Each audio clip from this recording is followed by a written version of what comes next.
Okay.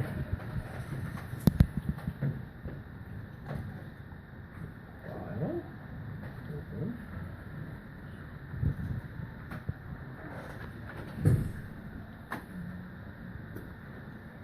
And the routers. Okay. Well then.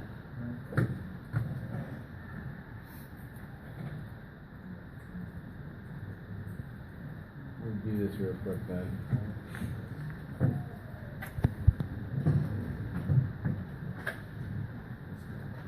I'm only going to set up a small little portion of Lab 2.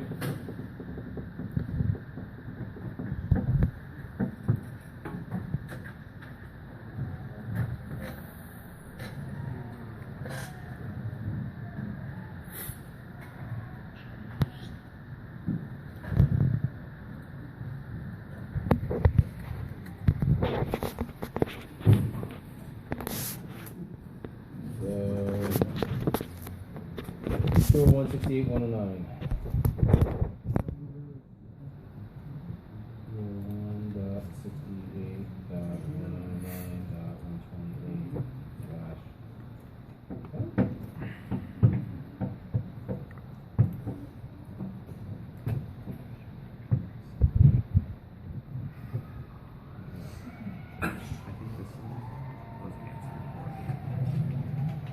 If it's a little off, I apologize. Oh my goodness! Well, I'm glad you guys spoke up. We can use our imagination. Oh my goodness, man! I haven't done anything too incredibly bad yet. Whoops.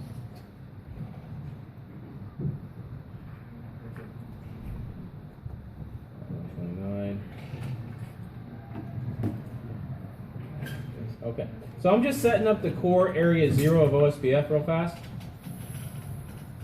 And that's all I'm going to do on these routers, so get everybody on here. Alright, and question number 10.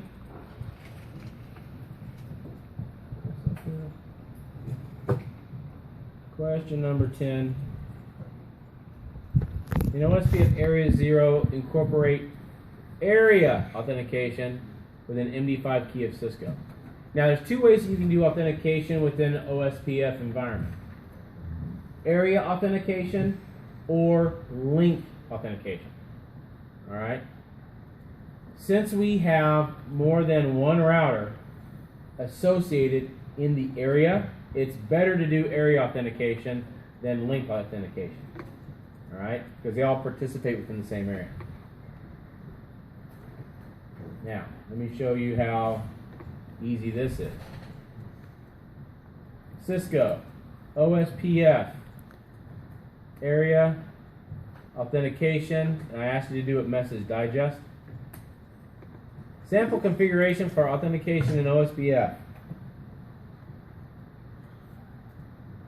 Okay. So, if I go back here, then look at my search. OSPF area authentication. OSPF area authentication message digest. Or you can even put an MD5 there. It'll work fine. This tells you how to do it step by step by step. Okay? And you just have to repeat the entire process for router 3. They only do like 2 routers here. Same thing. Third.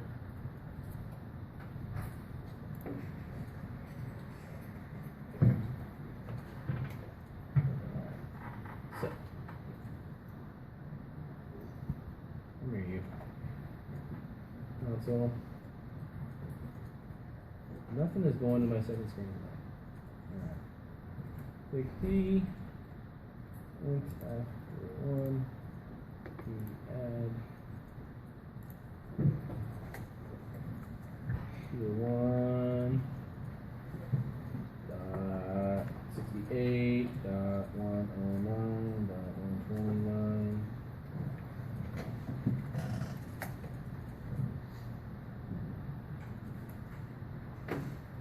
OSPF 100. Net 0 1 68 9 0 7 area 0.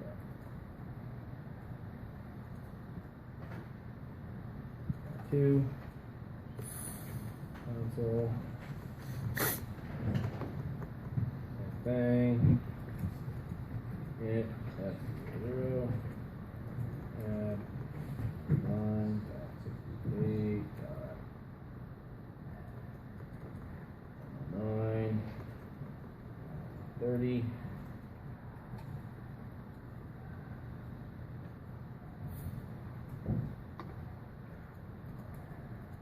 ROSPF 100 net 9 8 9 8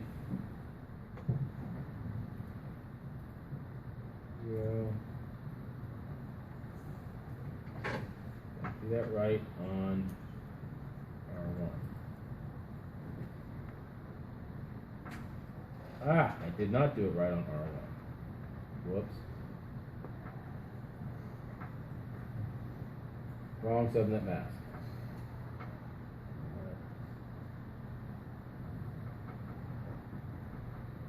8.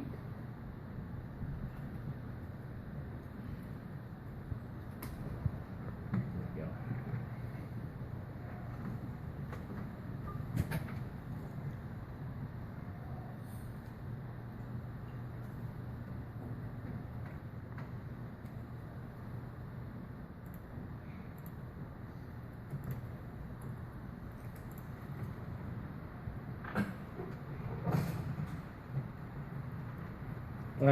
I hope I put the right IP address in.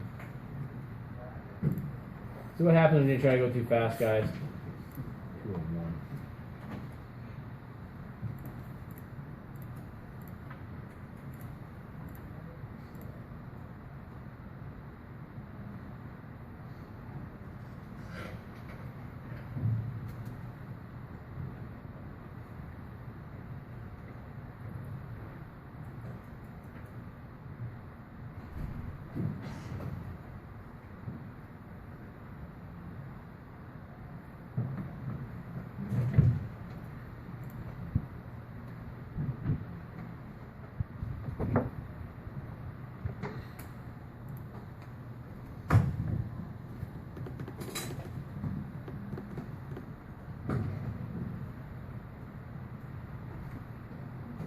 There we go.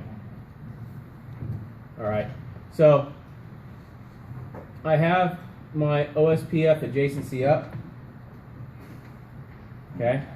And it's set. All right. So what I have to do is on the individual interface, I've got to define my authentication key. All right, and under my OSPF routing process, I've got to tell it that, hey, in area 0, I want you to do authentication. Okay, simple as that. So, on R1 it was F01, and IP OSPF authentication key. I said make the key Cisco. Okay. And then under the OSPF process,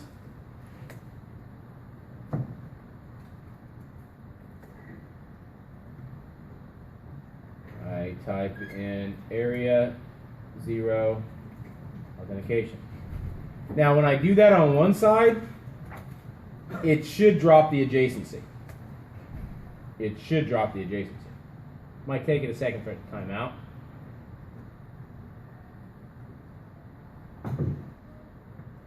There it goes.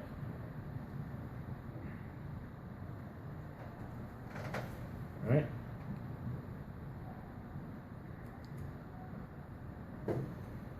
And on R2,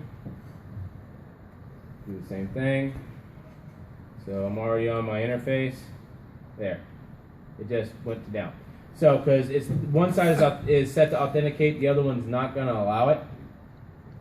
So here, real quick, in the next 2 minutes, on the interface, it is IP OSPF authentication key Cisco and router OSPF 100 area 0 authentication.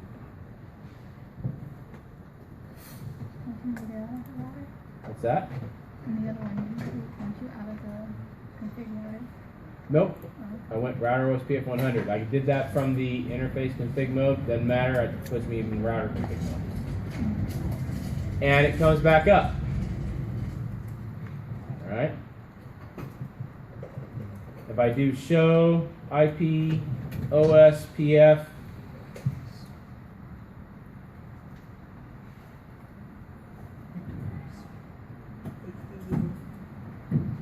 interface. Let's see, I'm on R2F00. Okay. Simple password authentication enabled. All right. That's simple authentication. Now, here's the key. You have to also add Area 0 authentication message digest. All right. So that's simple password authentication. Message digest, you kind of do the same thing.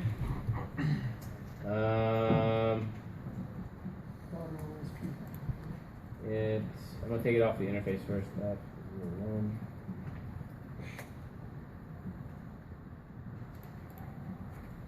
No.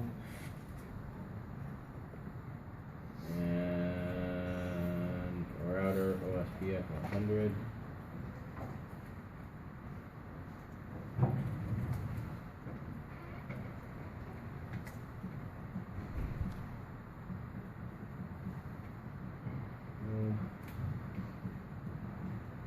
One, two.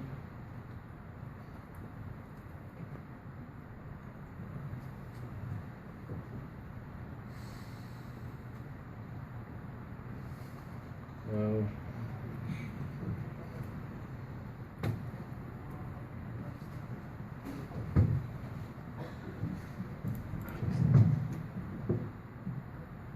All right, so I'll take it all out. Now, going back to set up MD5 authentication, and this is what you need for the lab. So on R1, I'm going to go into the interface, IP OSPF, message digest key, give it a key number, tell you want MD5 authentication, and then the password. Okay, and then go to router OSPF 100. I can spell OSPF right. All right. And this time, Area 0 authentication message digest. Do the same thing on R2. Go to the interface first.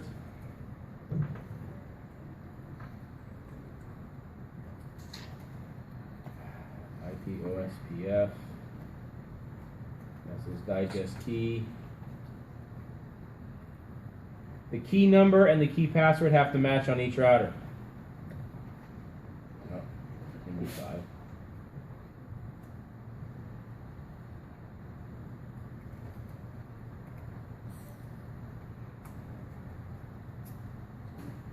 Then we'll set up Area 0 authentication. When I do that, they will go ahead and reestablish. Okay.